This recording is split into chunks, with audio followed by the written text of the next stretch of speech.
안녕하십니까. YBC 뉴스입니다. 한유총의 개학연기 투쟁 강행에 따른 정부와 교육청의 초강경 압박 속에 만들어진 개학 대란. 양측 간 날선 대립 구도에 우려했던 대로 피해는 고스란히 학부모와 원생들이 떠맡고 있습니다. 경기도는 오전에 유치원 개원 문제에 대해, 오후에는 북한군 묘지 관리와 관련해 기자회견을 열었습니다. 현장 전해드립니다.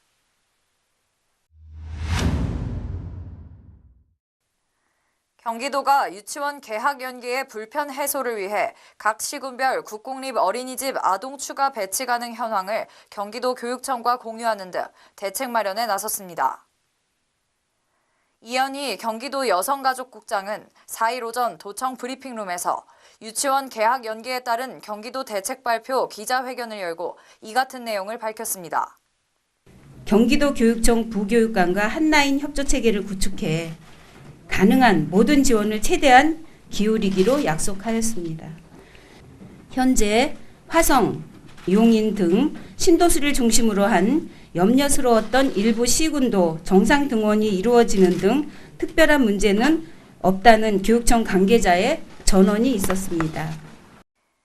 이어 현장 의견을 수렴해 한 반마다 3명씩 정원 범위 내에서 확대할 수 있도록 보건복지부의 탄력 보육을 일시적으로 허용해달라고 건의했으며, 또 교육청에는 추가 배치에 따라 예산 지원과 교사 인건비 책정 등 행정 기준을 바꾸기 위한 협조를 구했습니다.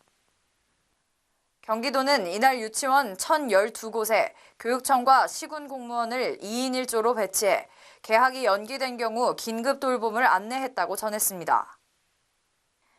한편 이재정 경기도 교육감은 도내 대부분의 사립유치원들이 3월 4일 개학을 무기한 연기한다고 선언함에 따라 비상돌봄 체제를 철저히 준비했으나 개학일인 오늘 실제 경기도 사립유치원 1,031개 중 개학 연기를 강행한 유치원은 성남의 세화유치원 1개원뿐이라고 밝혔습니다. 우리가 여기 유치원이 75개 유치원이 용인에 있고요.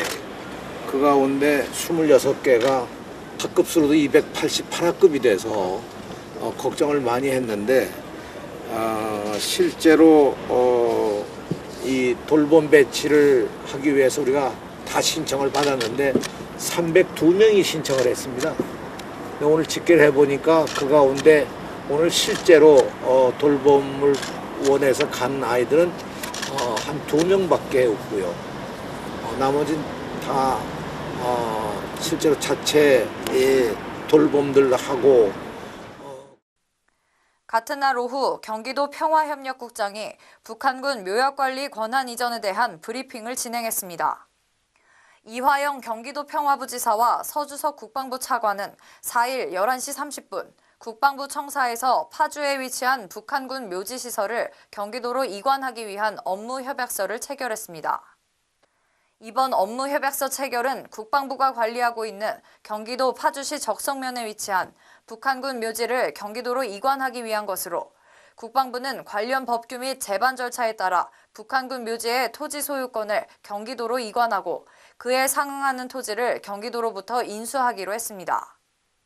경기도는 3월 4일 오늘 국방부와 한반도 평화 화해의 공간으로 새롭게 변화될 파주시 북한군 묘역 이관에 관한 업무 협약을 체결하였습니다.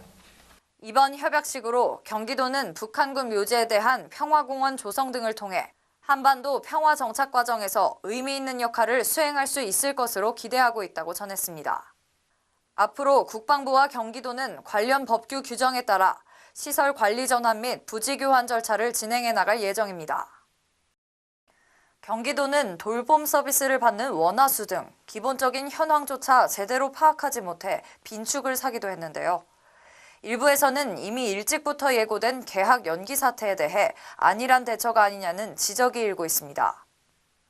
또 북한군 묘지 이관과 관련해서도 기존 관리 등을 위해 부담되는 비용과 더불어 교환 부지까지 제공해 경기도의 손해라는 부정적 여론이 제기되고 있어 국방과 교육행정에 대한 경기도의 사력 있고 발빠른 대처가 요구되는 실정입니다.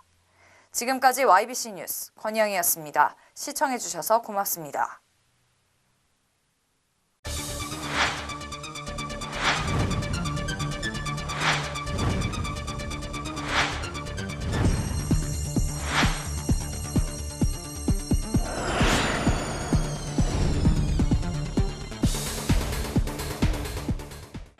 지금 평택의 새로운 시대가 열립니다. 문화로 하나 되며 평화로 하나 되며 대한민국에서 가장 빠르게 도약하는 도시 평택. 혁신적인 일자리와 자연 속 휴식이 공존하는 도시. 행복한 도시. 건강한 도시. 평택이 희망찬 미래를 열어갑니다.